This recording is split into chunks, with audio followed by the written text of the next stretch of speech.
আসসালামু আলাইকুম। ওয়ালাইকুম সালাম। উজ্জ্বল, তুমি কোথায় যাইতেছো? হ্যালো। কোথায় যাইতেছো?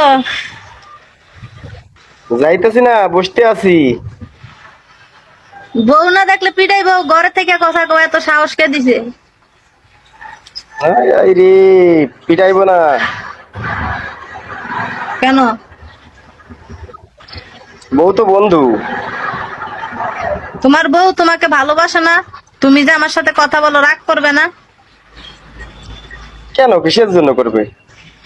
আল্লাহ, আমার জামাই যদি তোমার মতো কোনো মেয়ের সাথে কথা কইতো, আরে মাইরে মাইর, হেতারে মাইরে আমি নিজে আদালতে যাই গেলাম গো। এই যে আপনি কথা কইতেছেন, তাহলে আপনি যদি কারোর বউ হইতেন, সে যদি দেখতো তাহলে কি করতো? আমি এখন সিঙ্গেল না, এখন তো সিঙ্গেল লাইফ, আমি এখন স্বাধীন। তাই না? ও, আমি সিঙ্গেল, আমি স্বাধীন। নো, এটা কোনো লাইফ নাই তো। সিঙ্গেল মানে যে স্বাধীন, এই সিঙ্গেল মানে আরো আবদ্ধতার ভিতরে বসবাস করা। না, আমি সিঙ্গেল, আমি স্বাধীন, আমি মেরিড পার্সন হইলে আমি জামাইয়ের কথা ছাড়া আমি টয়লেটও যাবো না। যদি কই যাও তাইলে যাবো। উম, তা আপনি কোথা থেকে বলছেন আপু? আমার বাড়ি কুমিল্লা। উম,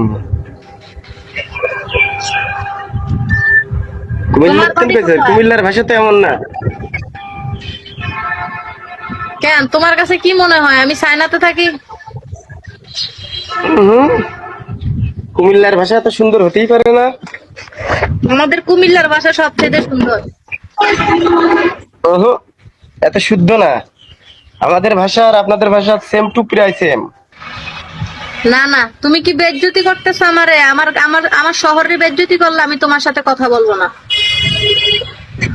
এইটা বলছি, এটা কি বলছে আমি কখনো? যার যার হোম ডিস্ট্রিক্ট তার কাছে সবচেয়ে বড়। আচ্ছা উজ্জ্বল, তুমি তো zero single one seven person, zero তোমার আর আমি কি বলবো বলো? অবিবাহিত ছেলেদের সাথে কথা বললে কোনো লাভ নাই, বুঝো না? বিবাহিতদের সাথে কথা বলবো, অভিজ্ঞতা বাড়বে। ঠিক, এইটাই তো। আচ্ছা ঠিক আছে। বিবাহিত